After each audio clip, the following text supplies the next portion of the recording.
दोस्तों कहते हैं कि जब ग्रैंड ओल्ड पार्टी अपने आप को बदलने की कोशिश करे तो बात तो होगी। और जब उस बदलाव के सेंटर में जो शख्स है वो एक वट वृक्ष की तरह खड़ा रहे, लाख तूफान आए वो ना हिले, तो बात तो होगी। और साथ ही ये बात भी होगी कि इसकी ज़रूरत क्यों पड़ी। नमस्कार दोस्तों, मेरा नाम है प्रदीप चौहान।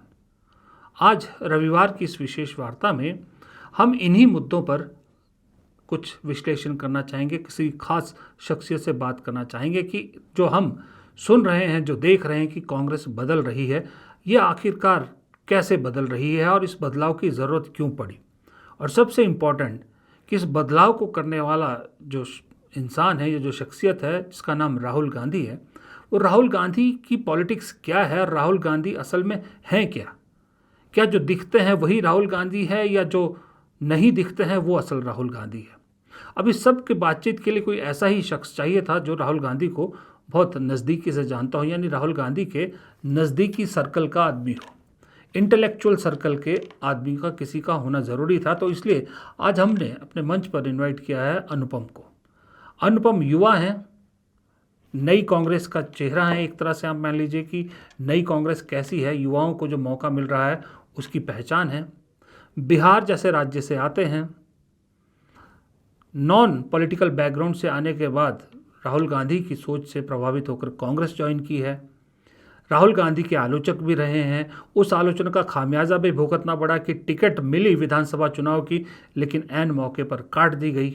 उसके बावजूद क्योंकि राहुल गांधी के नज़दीकी है, राहुल गांधी ने इन्हें बहुत से आश्वासन दिए हैं, इसलिए आज भी पार्टी में टिके हुए हैं। उसी की बदौलत शायद इन्हें राष्ट्रीय प्रवक्ता भी बनाया गया और अब इनके ज़िले का ज़िलाध्यक्ष भी बना दिया गया है, जिम्मेदारी दी गई। क्योंकि राहुल गांधी सबसे ज़्यादा पावरफुल अगर किसी को संगठन में बनाने की भी कवायद कर रहे हैं वो है ज़िलाध्यक्ष की।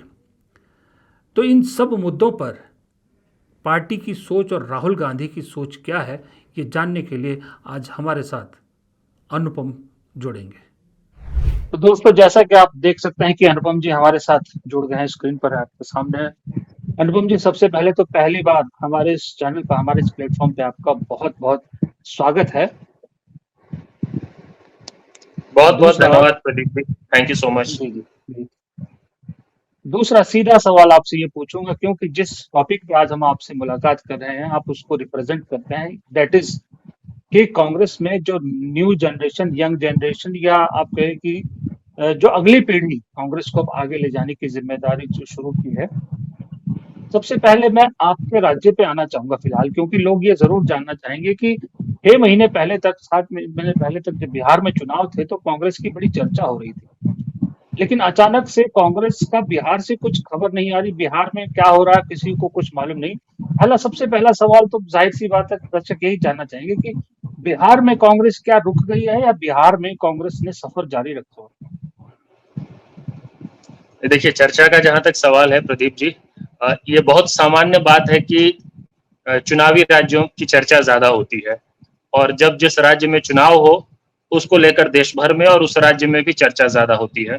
तो अगर हम चर्चा की तुलना बिहार में जब चुनाव हो रहे थे उस वक्त से करेंगे तो बहुत ऑब्वियस सी बात है कि चर्चा कम है। बिहार में जब चुनाव थे तो चर्चा ज्यादा थी, कैंपेन्स को लेकर, तैयारियों को लेकर, सबके मूवमेंट्स को लेकर, कैंडिडेट्स को लेकर, नैरेटिव को लेकर, सरकार को लेकर, पक्ष विपक्ष। तो बहुत नेचुरल सी बात है। अभी आप देखिए, आसाम को लेकर चर्चा ज्यादा है, अभी आप देखिए केरल को लेकर चर्चा ज्यादा है, तो बहुत नेचुरल है इलेक्शन स्टेट को लेकर चर्चा ज्यादा होना। लेकिन बहुत, देखिए, जो मूल प्रश्न है आपका, जिस भावना से आप ये बात पूछ रहे हैं, वो ये है कि वो चर्चा मूल सवाल नहीं है शायद आपका, वो है कि कांग्रेस बिहार में कर क्या रही है, सवाल शायद ये है आपका। तो देखिए, बिहार में जो विधानसभा चुनाव के जो परिणाम आए, जो बहुत ही अप्रत्याशित परिणाम है, और उसको लेकर हम लोगों ने बहुत स्पष्ट राय रखी अपनी कि उसके पीछे किस तरह की जो पूरी स्टेट मशीनरी की जो एक बायस्ड भूमिका रही। चुनाव आयोग खुद एक पार्टी बन गया, 10-10 हजार रुपए किस तरह से सभी महिलाओं के अकाउंट में दिए गए, इन सब पे काफी पर्याप्त चर्चा हो चुकी है। और इस पर लगभग एक आम सहमति अब है कि बिहार इलेक्शन का जो रिजल्ट है उसमें जो सत्ता है, उनकी जो बायसनेस है इलेक्शन कमीशन से लेकर स्टेट मशीनरी की, उसकी कितनी बड़ी भूमिका थी। तो खैर जो भी रिजल्ट आया उसके बावजूद भी उस रिजल्ट के बाद बहुत ही सामान्य बात है कि कांग्रेस से जुड़े लोग, कांग्रेस के प्रति समर्थन का भाव रखने वाले लोग और विपक्ष के लिए जो लोग उत्साह में थे चुनाव के दौरान, वो हतोत्साहित होंगे परिणाम को देखकर, वो मायूस होंगे इस रिजल्ट को देखकर। तो वो नेचुरल सी बात है, मायूस हुए।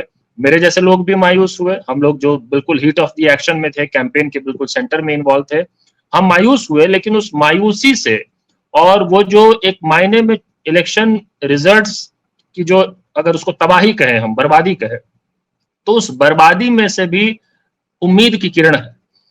और उम्मीद की किरण ये है कि कांग्रेस पार्टी के पास पूरे बिहार में भारी संख्या में ऐसे ऊर्जावान नौजवान हैं जो कांग्रेस को अपनी पहली पार्टी के तौर पर देखते हैं, आज भी देखते हैं। गांव गांव पंचायत में, आप जानते हैं मैं अपने गांव में रूटेड व्यक्ति हूं, कितना भी देश दुनिया घूमता रहा हूं, लेकिन मेरा एकमात्र अपना मकान मेरे गांव में है, मेरे डिस्ट्रिक्ट हेडक्वार्टर में भी नहीं है। तो I am someone who speaks the language of the village. तो गांव का जो सेंटिमेंट है, मैं आपको बता रहा हूं कि बिहार के गांव गांव पंचायत में कांग्रेस के प्रति इमोशनल कनेक्ट रखने वाले भारी संख्या में लोग हैं।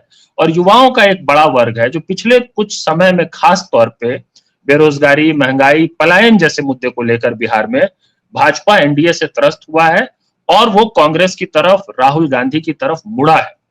और हम जैसे लोग, हमारे आंदोलन से जो भारी संख्या में अलग अलग जगहों पे लोग जुड़े हुए थे, वो लोग जो एक समय तक बिल्कुल नॉन पार्टीसन थे, पार्टियों से स्वतंत्र होकर, भले वैचारिक रूप से हम लोग हमेशा भाजपा के विरोधी रहे हो, लेकिन पार्टियों से स्वतंत्र होकर काम करते थे, ऐसा बड़ा वर्ग अब कांग्रेस के साथ आया है।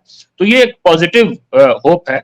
और मुझे लगता है कि जितनी कांग्रेस पार्टी लड़ने, संघर्ष करने के मोड में आएगी, जितनी ज्यादा कांग्रेस पार्टी मॉरल स्ट्रेंथ रखने वाले एनर्जेटिक यंगस्टर्स के लिए स्पेस बनाएगी, उतनी ज्यादा कांग्रेस का भविष्य बनेगा।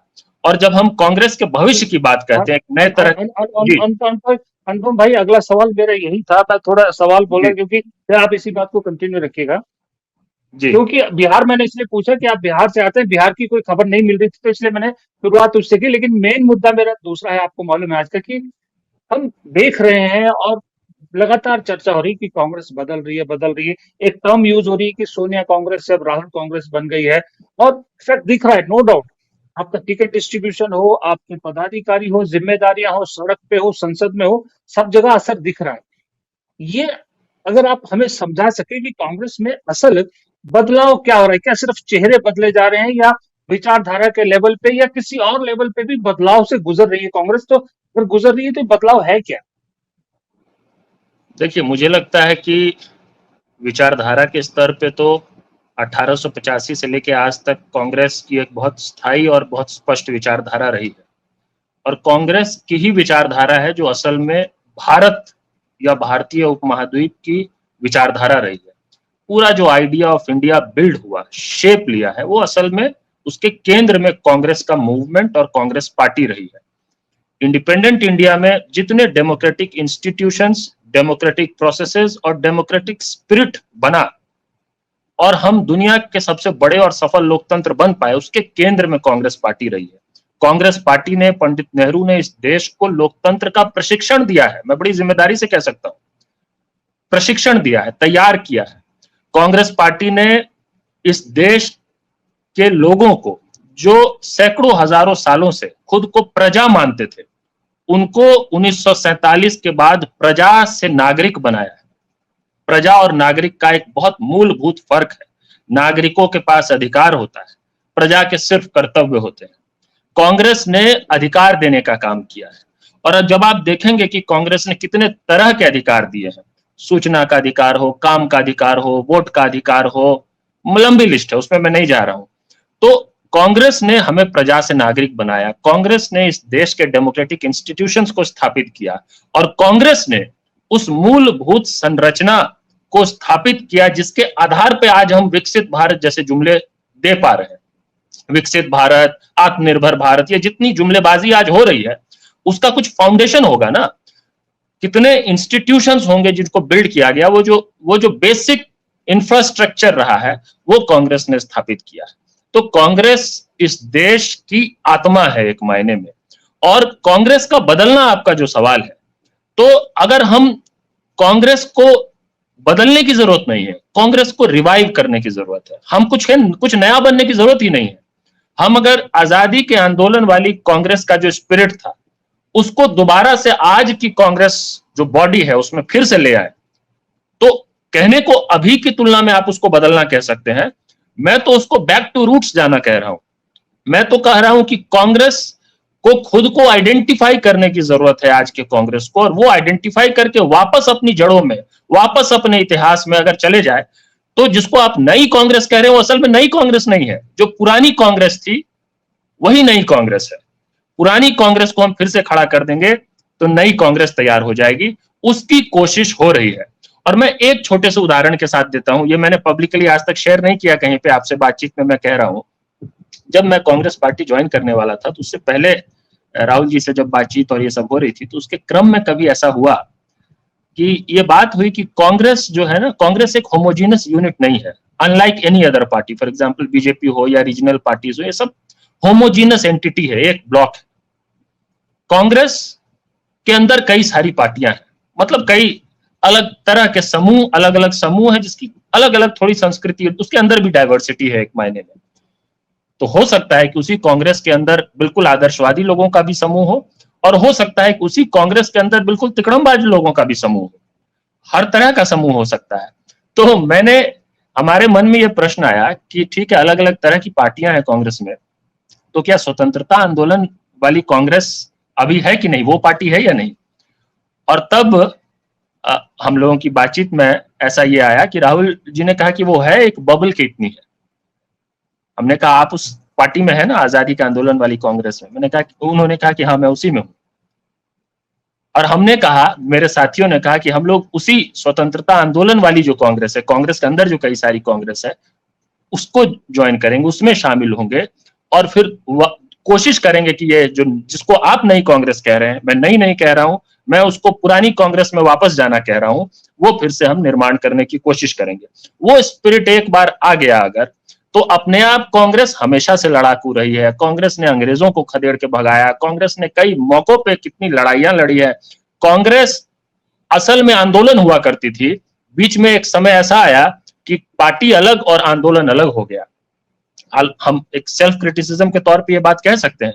हम ये मानने लगे कि आंदोलन करने का काम अलग तरह के लोगों का है, चुनाव लड़ने का, पार्टी चलाने का काम अलग तरह के लोगों का है। जबकि सच्चाई ये है कि कांग्रेस तो हमेशा से एक पब्लिक मूवमेंट रही है। तो हम अगर उस स्पिरिट को रिवाइव करेंगे तो कांग्रेस ही आंदोलन बन जाएगी, कांग्रेस को जन आंदोलन बनाने का प्रयास हो। और उस प्रयास में मुझे लगता है कि इस वक्त जो सबसे डिटर्मिन्ड और कमिटेड व्यक्ति है वो राहुल जी हैं। इस वक्त वो इस बात को समझ रहे हैं, वो कोशिश कर रहे हैं, प्रयास कर रहे हैं कि कांग्रेस आंदोलन रूपी पब्लिक से उस तरह का कनेक्ट रखने वाली समूह बने, पार्टी बने, और उसको बनाने के लिए कई तरह के निर्णय, कई तरह के काम करने की जरूरत है। वो लगातार पार्टी अलग अलग स्तर पे लेते जा रही है। जी जी। अनुपम जी, आपने क्योंकि राहुल गांधी का जिक्र किया, मेरी भी मतलब मुलाकात, जिसको प्रॉपर मुलाकात कहते हैं, वो तो एक ही बार है। लेकिन आप तो, अब जब आपने कहा कि जब ज्वाइन कर रहे थे उससे पहले भी राहुल से मिले, उसके बाद भी आप लगातार मिल रहे हैं। आपने राजनीति को बाहर से भी देखा, कांग्रेस को भी बाहर से भी देखा है, बीजेपी को भी बाहर से देखा, कांग्रेस को आप अंदर से भी देख रहे हैं। What makes Rahul Gandhi different from the others? Rahul Gandhi के बारे में वो क्या चीज है कि जो इतना कुछ झेलने के बावजूद भी वो आदमी जहां खड़ा था वहीं का वहीं खड़ा है, टस से मस नहीं होता अपने फ्यूचर से? What makes the difference? देखिए, नंबर वन, सबसे पहला और सबसे इंपॉर्टेंट बात है, वो है उनका moral fortitude, strength of character जिसको कहते हैं, मॉरल स्ट्रेंथ, नैतिक बल जिसको हम हिंदी में कहते हैं। उस मामले में मैं अपने जीवन में जितने लोगों से मिला हूं अब तक, तो वो कोई दूसरा व्यक्ति कहीं नजदीक नहीं आता है नैतिक बल रखने के मामले में, और एक अनकॉम्प्रोमाइजिंग मॉरल फोर्टिट्यूड रखने के मामले में। वो उनकी सबसे बड़ी ताकत है, सबसे बड़ा स्ट्रेंथ है। मुझे लगता है एक और स्ट्रेंथ ये जरूर है कि कहने को तो वो बिल्कुल इस सिस्टम के बीच में रहे, बचपन से रहे। वो खुद इस बात को कहते हैं, हम सब इस बात को जानते हैं। लेकिन कई बार वो होने के कारण वो सिस्टम को समझते हैं, सिस्टम को, सिस्टम के सोसाइटी के साथ, ग्रास रूट्स के साथ कनेक्ट को समझते हैं। तो वो जो कई चीजें समझने की जरूरत है, बेसिक इंटेलिजेंस इस पूरे तंत्र को समझने के लिए चाहिए, वो है उनके अंदर। वो होते हुए भी उस सिस्टम के आदमी नहीं है। मतलब जो सबसे इंटरेस्टिंग बात है, जिससे पता नहीं बहुत लोग इसको काउंटर इंट्यूटिव लगेगा कई लोगों को, मतलब एक व्यक्ति जो बचपन से उसके केंद्र में रहा है, वो असल में ही is a challenger to that system. आमतौर पे इस तरह के जो चैलेंजर जो सिस्टम को ठीक करने, बदलने या कुछ कुछ नया समाज बनाने की बात करते हैं, वो बाहर से कोई आता है जो सिस्टम की तोड़ने की कोशिश करता है।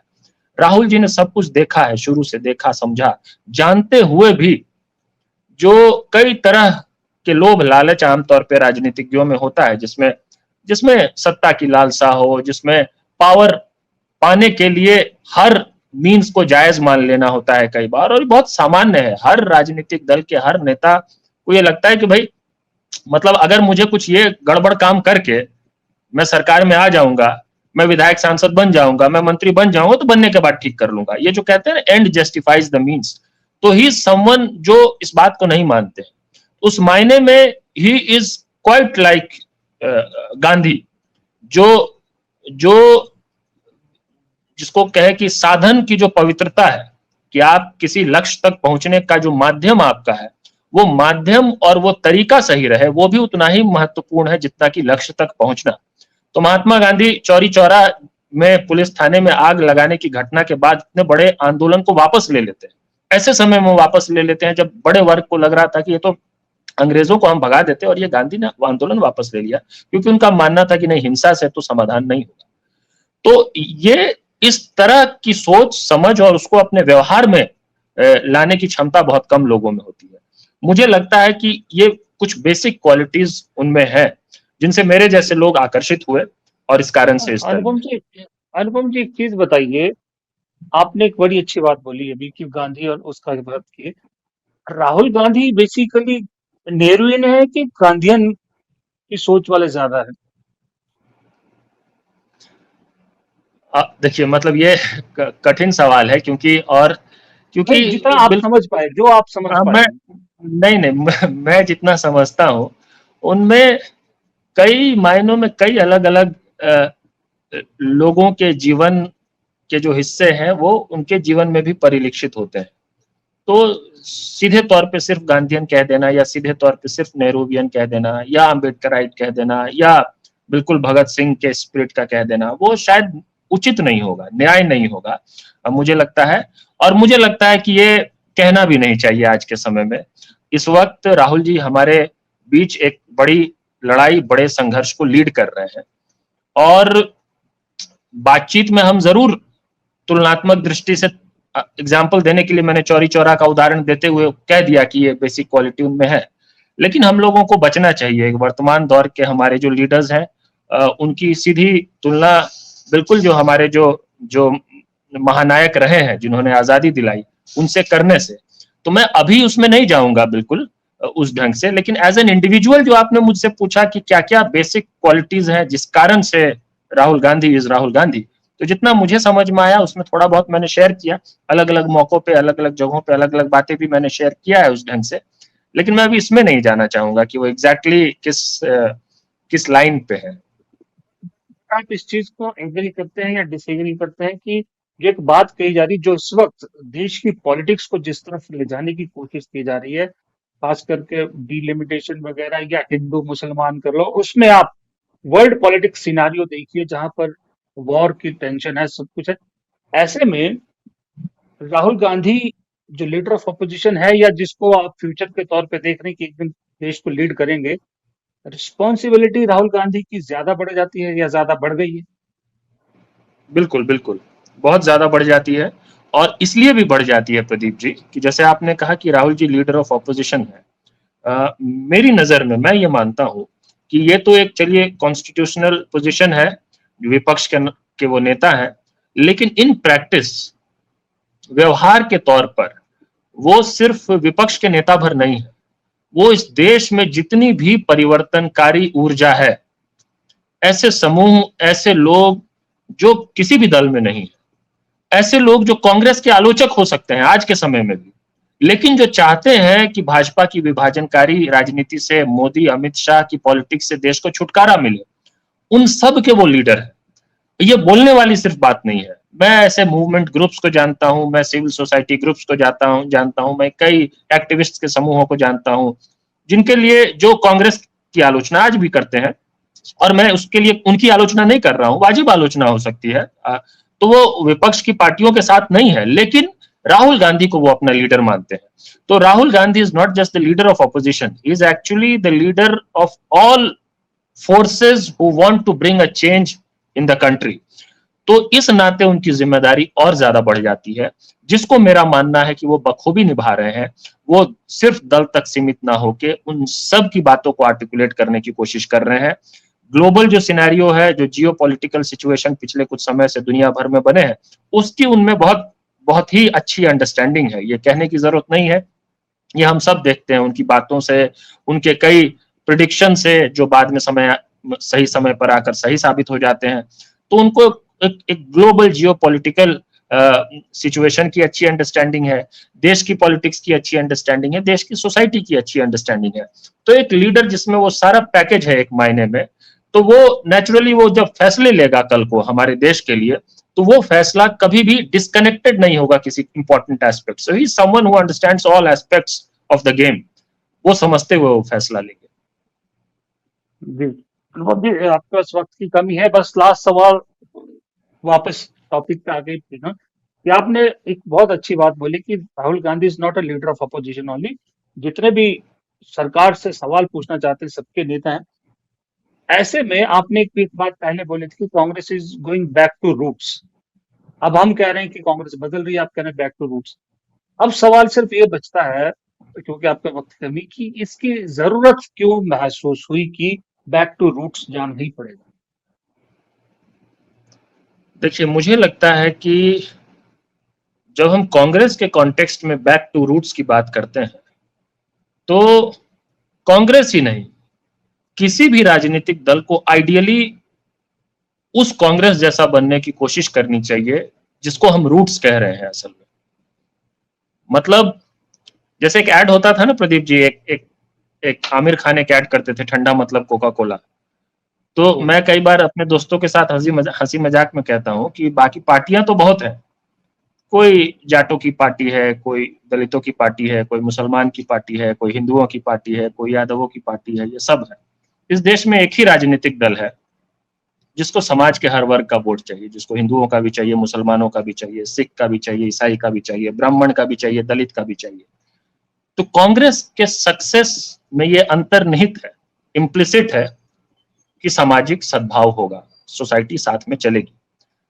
तो इसलिए कांग्रेस जो दल है, जैसे कहते हैं ना कि ठंडा मतलब कोका कोला, मेरा मानना है पार्टी मतलब कांग्रेस। बाकी सब जो है वो सब अलग अलग इंटरेस्ट ग्रुप्स है। इस देश में राजनीतिक दल अगर कोई है तो एक ही है, वो कांग्रेस पार्टी है, जिससे इस देश का भला हो सकता है। और इतिहास गवाह है कि जब जब इस देश में समाज में विभाजन हुआ है, वो विभाजन हिंदू मुसलमान के नाम पे हो, वो विभाजन जाति के नाम पे हो, सबसे ज्यादा नुकसान अगर किसी दल का हुआ है तो वो है कांग्रेस पार्टी। और जब जब समाज में सौहार्द रहा है तो सफलता अगर किसी दल का होता है तो वो है कांग्रेस पार्टी। इस देश के नागरिकों को यह बात समझने की जरूरत है कि जब आप कांग्रेस को सफल कर रहे होते हैं राजनीतिक रूप से, तो आप सिर्फ कांग्रेस को सफल नहीं कर रहे होते हैं, आप इस देश में सामाजिक सौहार्द, यूनिटी इन डाइवर्सिटी का जो बेसिक आइडिया है उसको लागू कर रहे होते हैं। इसीलिए कांग्रेस सिर्फ कांग्रेस कार्यकर्ताओं की पार्टी नहीं है, सिर्फ कांग्रेस के नेताओं की पार्टी नहीं है, हर उस नागरिक की पार्टी है जो 1947 में आजादी के बाद प्रजा से नागरिक बने। हर उस नागरिक की पार्टी है जिनको अधिकार चाहिए, जो निर्माणवादी है, विध्वंसवादी नहीं है, जिनका प्रतीक हाथ या चरखा रहा है, जिनका प्रतीक बुलडोजर नहीं रहा है। आज जो लड़ाई है प्रदीप जी, जो दो तरह के फोर्सेस के बीच में, आप स्पष्ट रूप से देख लीजिए, एक तरफ वो समूह है जिसने देश के विचार का निर्माण किया, लोकतंत्र का, संस्थाओं का हर वक्त निर्माण किया, उनका प्रतीक भी क्या था? चरखा, निर्माण। और दूसरी तरफ वो ताकत है जिन्होंने सिर्फ विध्वंस किया है, अधिकार छीने हैं, आज भी छीनने की कोशिश हो रही है। उनका प्रतीक क्या है? बुलडोजर। ये निर्माण और विध्वंस के बीच में इस देश के नागरिकों को चुनना है। ये सिर्फ कांग्रेस भाजपा के बीच में चुनाव नहीं है। और इसलिए जब अलायंस की भी कई बार लोग हमसे सवाल पूछते हैं तो मैं ये कहता हूं कि देखिए, electoral alliance is a different thing. चुनावी गठबंधन कई बार सिर्फ इस जोड़ घटाव से बनता है कि वोट का डिवीजन ना हो, लेकिन सही मायने में तो दो तरह के फोर्सेस हैं और वो सारे हमारे अलायंस पार्टनर्स हैं जो इस दो तरह के फोर्सेस में, इस संघर्ष में, इस लड़ाई में जो देश को बचाना चाहते हैं। एक तरफ देश बचाने वाले लोग हैं, दूसरे तरफ देश बेचने वाले लोग। बहुत स्पष्ट है। एक तरफ भारत को जोड़ने की बात करने वाले लोग हैं, एक तरफ भारत को, भारत के समाज को खंड खंड तोड़ने की बात करने वाले लोग हैं। इसमें तीसरा समूह ही नहीं है, दो क्लियर ये है। और हर वो व्यक्ति जो देश को बचाना चाहता है, राष्ट्र निर्माण करना चाहता है, वो सब कांग्रेस के अलायंस पार्टनर्स है। हर वो नागरिक हमारे गठबंधन का हिस्सा है, हर वो दल हमारे गठबंधन का हिस्सा है। तो मुझे लगता है कि हम लोग अगर इस विचार को अपने ज्यादा से ज्यादा साथियों, कार्यकर्ताओं, नेताओं तक पहुंचाते रहे, नागरिकों तक पहुंचाते रहे, तो भविष्य इस देश का उज्जवल है और भविष्य इस देश का कांग्रेस के माध्यम से ही है। जी, बहुत शानदार अनुपम जी। आपने एक्चुअल में एक जो अभी कांग्रेस और दूसरी पार्टियों का जो डिफरेंस बताया ना, सही में बताऊं, 28 साल हो गए पत्रकारिता करते हुए, जिसमें से मैंने 16 साल तो कांग्रेस कवर किए। इस एंगल का जो आपने कहा ना, ग्रुप ऑफ जो है वो पास्ट या इस तरह से, और कांग्रेस इज अ पार्टी, ये डिफरेंस वाकई में बताने वाला आप मिले मुझे। मैंने सोचने में मजबूर किया आपने कि हाँ यार, ये एक डिफरेंस होता है। काश ये चीज आपकी पार्टी के लोग और भी लोगों को बता सके, जमीन तक पहुंचा सके, तो मुझे ऐसा लगता है कि जो देश की ओल्डेस्ट और सबसे बड़ी पार्टी है, मैं आज भी, बेशक बीजेपी कहती है हमारे इतने सारे वो हैं मेंबर ही है, लेकिन मेरे हिसाब से आज भी इस देश की सबसे बड़ी पार्टी कांग्रेस है, क्योंकि कन्याकुमारी से लेकर कश्मीर तक अगर किसी की जड़ है तो वो सिर्फ कांग्रेस की। लेकिन जरूरत है कि उन जड़ों को खाद पानी, इस तरह का खाद पानी जो आप बता रहे हैं, इस तरह का खाद पानी पहुंच नहीं रहा। अगर ये खाद पानी पहुंच जाए तो इस देश में लोकतंत्र भी मजबूत हो, और लोकतंत्र पे खतरा है वो भी बच जाएगा। ये मेरी राय है, ये मेरी पर्सनल राय है। मैं दर्शकों को भी बता दूं, ये मेरी राय है। अनुपम जी से ना जोड़ें इसको प्लीज। अनुपम जी की अपनी राय हो सकती है, लेकिन आपने वक्त निकाला, इतनी सारी चीजें हमको बताई, समझाया, के लिए आपका बहुत बहुत शुक्रिया, और जल्द आपसे मुलाकात दोबारा करेंगे। बहुत बहुत शुक्रिया। Thank you so much Pradeep ji, मुझे समय देने के लिए। Thank you. Thank you.